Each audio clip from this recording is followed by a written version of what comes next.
நான் எல்லா கூட்டங்களையும் சொல்ற மாதிரி இந்த தேர்தல் களம் 2வது விடுதலை போராட்டம். இந்த ஜனநாயக போர்க்களத்தில் பேரறிஞர் அண்ணா சொன்னதைத்தான் நான் எண்ணி பார்க்கிறேன். அண்ணா சொல்லுவார்,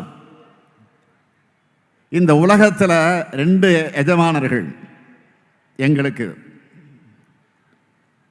ஒன்று எங்கள் மனசாட்சி, 2 இந்த நாட்டு மக்கள். இந்த முத்துவேல் கருணாநிதி ஸ்டாலின் மக்களுக்காக மனசாட்சிப்படி நல்லாட்சி நடத்துபவன். தமிழ்நாட்டை போலவே டெல்லியிலும் ஒரு நல்லாட்சி அமையணும்னு தான் உங்க ஆதரவை கேட்டு வந்திருக்கிறேன். இந்தியா என்ற அழகிய நாட்டை அழித்து விடாமல் தடுக்க ஜனநாயக சக்திகளும் இந்திய நாட்டு மக்களும் களம் கண்டுள்ள இந்த ஜனநாயக போர்க்களத்தில் இந்தியா கூட்டணிக்கு நீங்க அனைவரும் வாக்களிக்கணும்.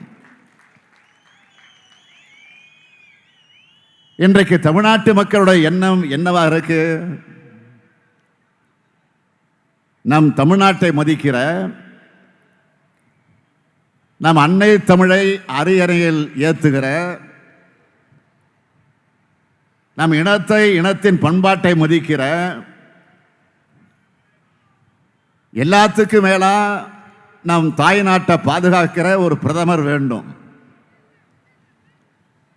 அப்படிப்பட்ட பிரதமரைத்தான் இந்தியா கூட்டணி நிச்சயம் வழங்கும். நீங்க அளிக்கிற ஒவ்வொரு வாக்கும்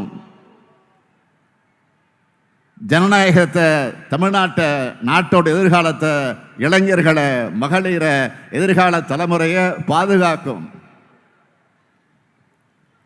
இந்தியாவில் சமூக நீதி நீடிக்கணும், ஜனநாயகம் பாதுகாக்கப்படணும்,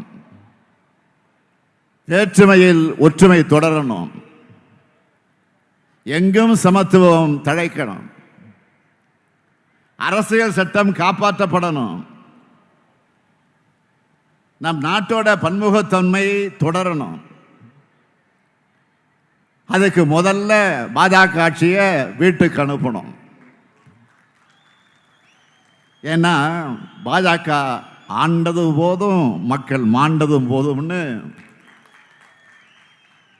இந்த நாட்டில் இருக்கக்கூடிய ஒவ்வொரு குடிமகனும் தயாராகிட்டாங்க. இந்த நல்ல செய்தி திருவண்ணாமலையில் மட்டுமல்ல, தமிழ்நாடு முழுக்க மட்டுமல்ல, தென் மாநிலங்களில் மட்டுமல்ல, வட மாநிலங்களில் இருந்தும், ஒட்டுமொத்த இந்தியாவில் இருந்தும் வந்து கொண்டிருக்கு. இந்த செய்தியை நல்லா உணர்ந்திருக்கிறது யார் தெரியுமா? தோல்வி பயத்தில் ஒவ்வொரு நாளும் ஏதாவது ஒரு பொய்யையும் பொருளையும் கிளப்பி மக்களை குழப்பி வாக்கு வாங்க நினைக்கிறாரே பிரதமர் மோடி. அவருக்கு தான் முதல்ல தெரியும். அதனால தான் இப்போ பயத்தில் தன்னுடைய கூட்டணியாக இருக்கிற ஐடி துறையை விட்டு ஜூன் மாதம் வரைக்கும் காங்கிரஸ் மேல நடவடிக்கை எடுக்க மாட்டோம்னு சொல்றாரு. அதே போல ஈடியை விட்டு ஆம் ஆத்மி கட்சியினுடைய எம்பி சஞ்சய் சிங்குக்கு பெயில் கொடுக்க ஒத்துக்கிறாரு. ஈடி, ஐடி, சிபிஐ இதெல்லாம் பத்தாதுன்னு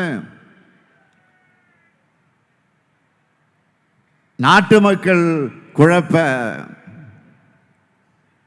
இப்போ ஆர்டியையும் கூட்டணி வச்சு சேர்த்திருக்கிறாரு. இனிமே மோடி சொன்னா மக்கள் நம்ப மாட்டாங்கன்னு அவருக்கு தெரிஞ்சிட்டதுனால ஆர்டிஐ பேர்ல புரளைகளை கிளப்பி குரலை வித்த காமிக்கிறாரு.